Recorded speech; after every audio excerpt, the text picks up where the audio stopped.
এই লোকটি জঙ্গলে গিয়েছিল কমোডো ড্রাগনকে শিকার করার জন্য, কিন্তু লোকটি হয়তো জানাইছিল না যে কমোডো ড্রাগন এতটাই ভয়ঙ্কর হিংস্র প্রাণী যে এরা যে কোনো প্রাণীকে, জঙ্গলের বাঘ সিংহ থেকে শুরু করে যে কোনো প্রাণীকে এরা শিকার করে খায়। আর শেষ পর্যন্ত এই ভয়ঙ্কর কমোডো ড্রাগন এই লোকটিকে জীবিত অবস্থায় ছিঁড়ে টুকরো টুকরো করে খেয়ে ফেলে। কিন্তু এরপরও কিছু মানুষ এই কমোডো ড্রাগনকে জীবনের মায়া ত্যাগ করে শিকার করার জন্য জঙ্গলে যায়। এবং এরপর এই মানুষগুলোর সাথে কি হয়, চলুন আজ আমরা এই ভিডিওতে এমন কিছু ভিডিও এবং এমন কিছু ঘটনা দেখাবো যেগুলো দেখে আপনার গায়ের প্রত্যেকটি লোম দাঁড়িয়ে যাবে। চলুন শুরু করা যাক। এই প্রাণীগুলো শুধু মানুষের জন্যই বিপজ্জনক নয়, এটা মানুষের গৃহপালিত পশুর জন্য সবসময় একটা হুমকি। প্রতি বছর এদের কারণে কোটি কোটি টাকার ক্ষতি হয়। এই কারণেই ইন্দোনেশিয়ায় সরকার নিয়ন্ত্রিত শিকারের লাইসেন্স দিতে বাধ্য হয়েছে। শিকারের কঠোর নিয়ম। কমোডো ড্রাগন শিকারের অংশ নিতে হলে শিকারীদেরকে ইন্দোনেশিয়ায় পরিবেশ ও বন মন্ত্রণালয় থেকে বিশেষ অনুমতি নিতে হয়। এই অনুমতি সহজে পাওয়া যায় না। প্রতি বছর জনসংখ্যা এবং পরিবেশের অবস্থার উপর নির্ভর করে মাত্র 60 থেকে 120 জনকে এই সুযোগ দেওয়া হয়।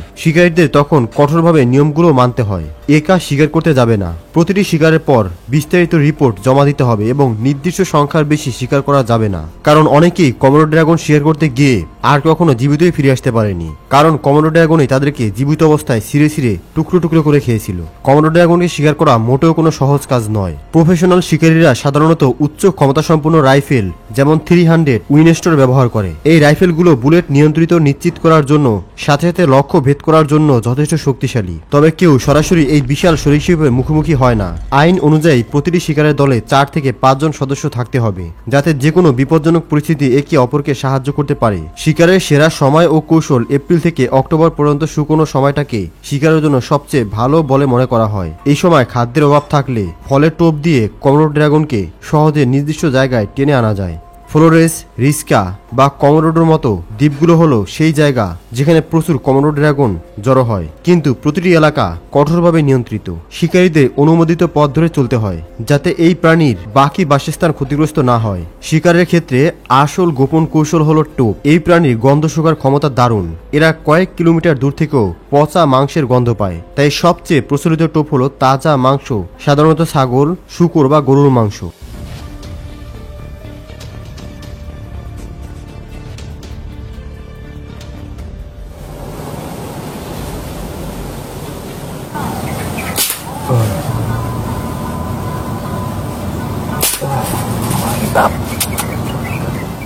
গরম শুকনো বাতাসের মধ্যে একবার গন্ধ ছড়ালে বিশাল ড্রাগনগুলো দ্রুত চলে আসে। সেই সময় শিকারীর কাজ হলো দূরত্ব বজায় রাখা, তাদের গতিবিধি লক্ষ্য করা এবং গুলি করার সঠিক মুহূর্তের জন্য অপেক্ষা করা।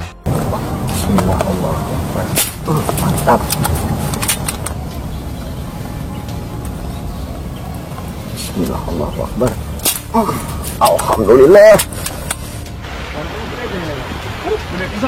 কমোডো ড্রাগনের দুর্বল জায়গা হলো মাথা আর ফুসফুস। খুলি বা বুকের দিকে নির্ভুল নিশানা লাগাতে পারলে দ্রুত শিকার শেষ করা যায়। তবে বলা যত সহজ, করা ততটা সহজ নয়। Dari atas ada yang turun lagi tuh. Kalem gue kalem. Woi.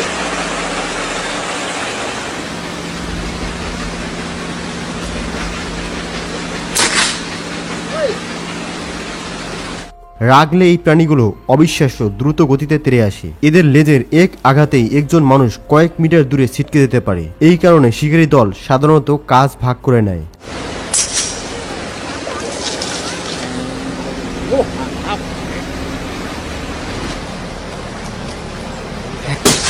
Nah.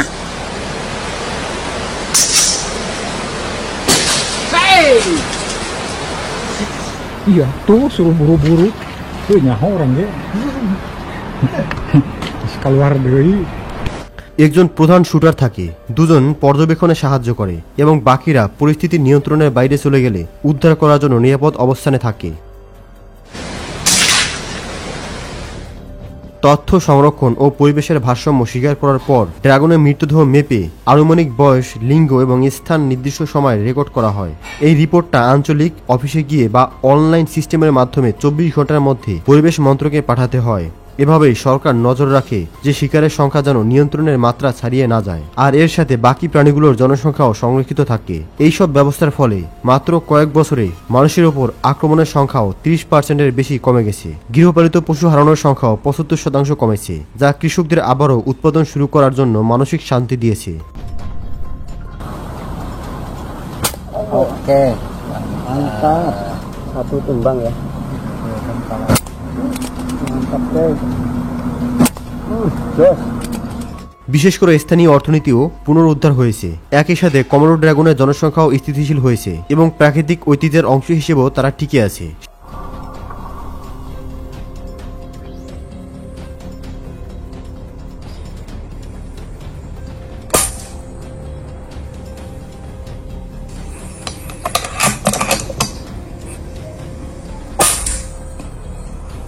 শিকারের আসল উদ্দেশ্য কমোডো ড্রাগন শিকারকে যা আলাদা করে তোলে তা শুধু বিপদ নয়, বরং শৃঙ্খলা আর দলগত কাজ। এটা শুধু বিনোদনের জন্য শিকার নয়, বরং এক ধরনের ব্যবস্থাপনা এবং সমাজের সুরক্ষার কাজ। শিকারীদের অবশ্যই অভিজ্ঞ হতে হবে, জানতে হবে কিভাবে অপেক্ষা করতে হয়, কিভাবে শান্ত থাকতে হয়, আর সবচেয়ে গুরুত্বপূর্ণ হলো তারা যে প্রাণীর মুখোমুখি হচ্ছে তাকে সবসময় সম্মান করতে হবে। কমোডো ড্রাগন যা ইন্দোনেশিয়ার প্রতীক, এটি একই সাথে গর্বের উৎস এবং যদি নিয়ন্ত্রণ না করা হয় তবে তা হুমকির কারণ।